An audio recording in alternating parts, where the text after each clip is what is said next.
area rumah mungkin ya palingan tetap walaupun dia bukan berarti kelompengnya jatuh di lantai, tetap dikasih lagi, minimal dicuci aja. Tetap protokol kesehatan, tapi mungkin agak longgar di rumah nggak apa-apa. Tapi Nggak yang cuma pasti nggak dibawa, maksudnya nggak dibawa oleh binatang kan, kayak tikus, kecoa, atau cicak.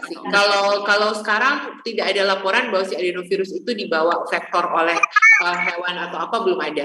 Jadi dianggap tetap penularan orang ke orang. Jadi namanya virus biasanya itu penularan orang ke orang. Tapi ada beberapa virus tertentu seperti demam berdarah itu ada vektor perantaranya si nyamuk. Tapi untuk sekarang masih dianggap penularan dari orang ke orang. Jadi selain itu makanya tadi saya ulang lagi, kasus-kasus infeksi yang lain seperti penyakit flu Singapura tuh lagi banyak juga sekarang, dan mostly pasien saya yang mengalami atau mengeluhkan demikian itu baru ada histori ke public place yang berupa playground, kolam renang, ataupun kadang-kadang cuma ke mall makan gitu, kok bisa kena ya? Iya, karena kita nggak bisa lihat virus itu gimana. Itu kalau si flu Singapura dia nularnya lewat udara, jadi bisa terkena tanpa kita maksudnya istilahnya kontak lama dengan orang tersebut gitu.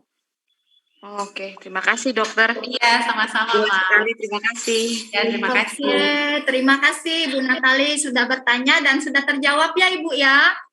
Nah, dok, ini berbicara tentang vaksin tadi ya, menyambung dari Ibu Natali, kita berbicara tentang vaksin. Ada beberapa pertanyaan tentang vaksin di sini ya dok ya.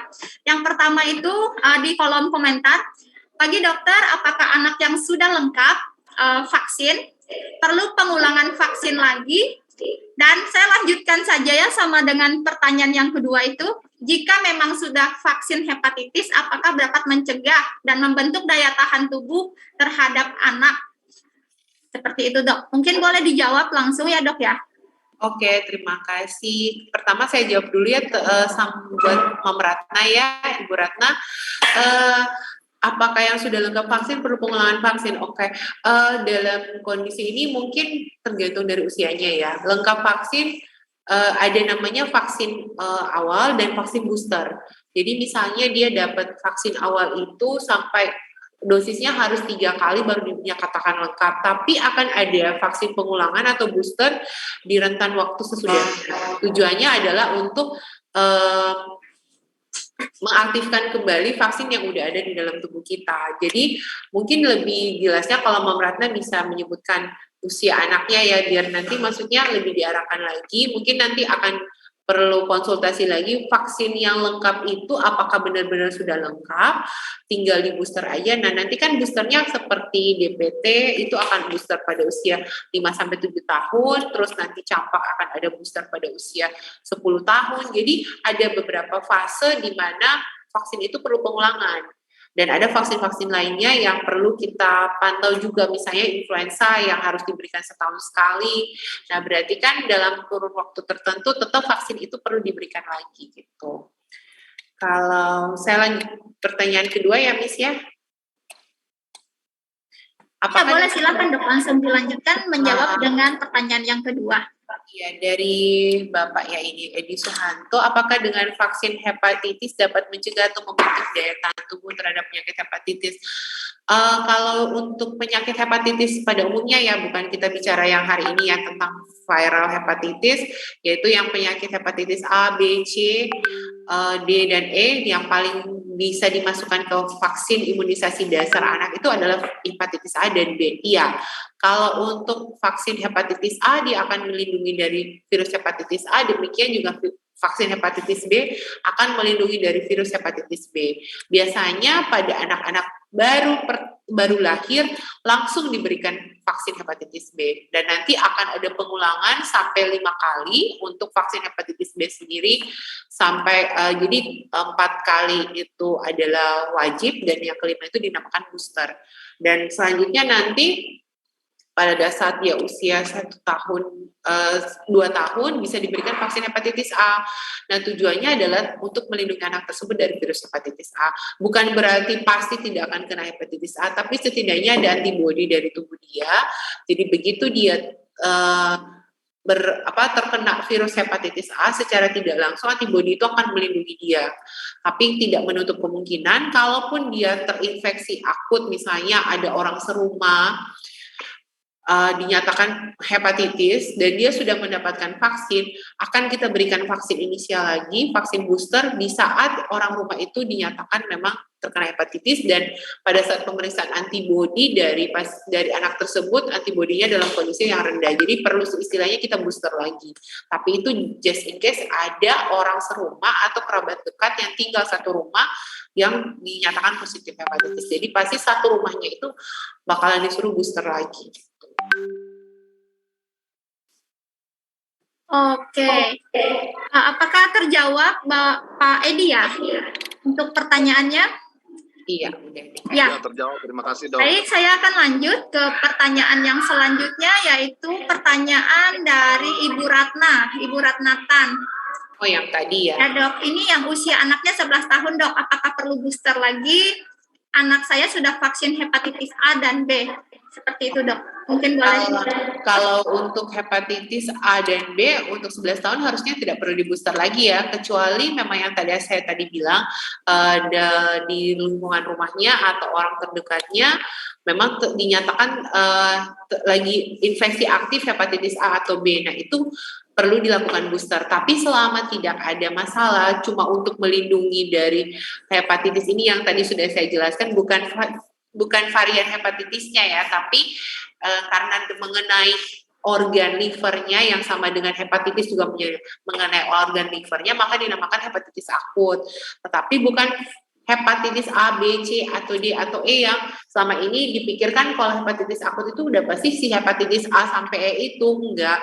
Tapi hepatitis yang menyerang ini disebabkan oleh virus yang namanya adenovirus. Jadi kalau untuk Ratna mikirnya untuk memproteksi dari hepatitis akut ini untuk di booster, saya rasa tidak perlu sih. Kecuali memang di rumah memang ada orang yang terkena hepatitis A atau hepatitis B, nah itu kita bisa booster gitu.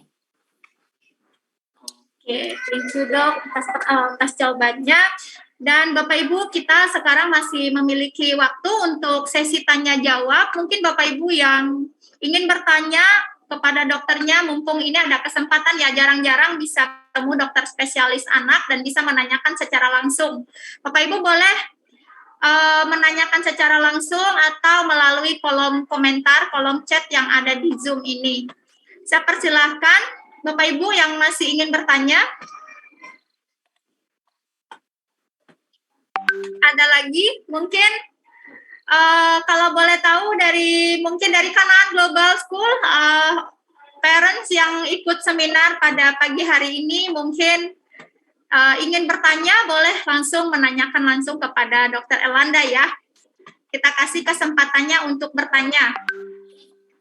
Nah, sembari menunggu pertanyaan, saya menangkap ya Dok ya bahwa kalau kita berbicara tentang penyakit hepatitis akut pada anak, tadi dokter sudah memaparkan bahwa penyakit ini terjadi bisa menyerang anak-anak yang paling rentan itu yaitu di bawah usia 5 tahun. Tetapi bisa juga mulai dari usia 1 tahun sampai dengan 16 tahun.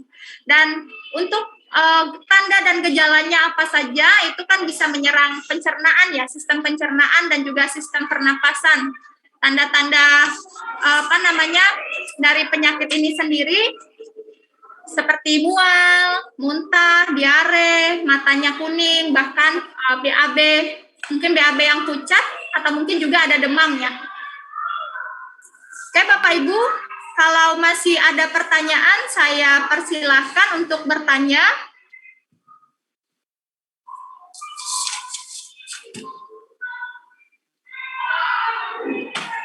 Kalau misalnya tidak ada pertanyaan lagi, mungkin kita akan masuk ke sesi yang ketiga ya. Tapi sebelum masuk ke sesi yang ketiga, saya mengucapkan terima kasih kepada Dr. Elanda yang mana pada pagi hari ini sudah berbagi ilmu kepada kita semua. Semoga ya Dok ya, apa yang dokter bagikan hari ini sangat bermanfaat bagi kami. Kami bisa mengenali tanda gejala dari penyakit hepatitis akut ini dan tahu apa tindakan yang harus dilakukan gitu ketika menemukan tanda gejala seperti yang dokter sudah jelaskan. Oke, terima kasih banyak dokter atas ilmunya.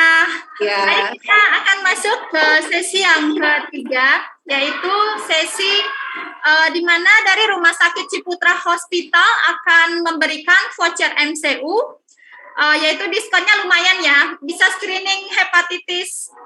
Kayaknya ada screening untuk hepatitis juga. Mungkin Ibu Intan dari Rumah Sakit Ciputra Hospital bisa membantu untuk menjelaskan.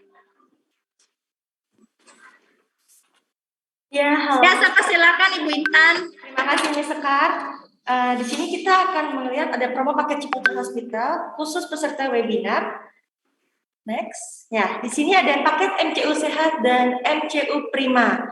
Untuk peserta webinar hari ini, boleh di-share. Di sini kita akan bagikan voucher dalam bentuk soft copy. Sudah saya share di kolom chat di Zoom ini. Nah, voucher ini hanya dapat ditunjukkan ke PLP, nanti tinggal ditunjukkan saja ke bagian petugas registrasi bahwa telah mengikuti acara webinar hari ini, dan Bapak Ibu dapat diskon 25% jika ambil paket MCU Sehat. Dari 299.000 diskon 25% menjadi 224.000. Di sini ada konsultasi dokter, ada hematologi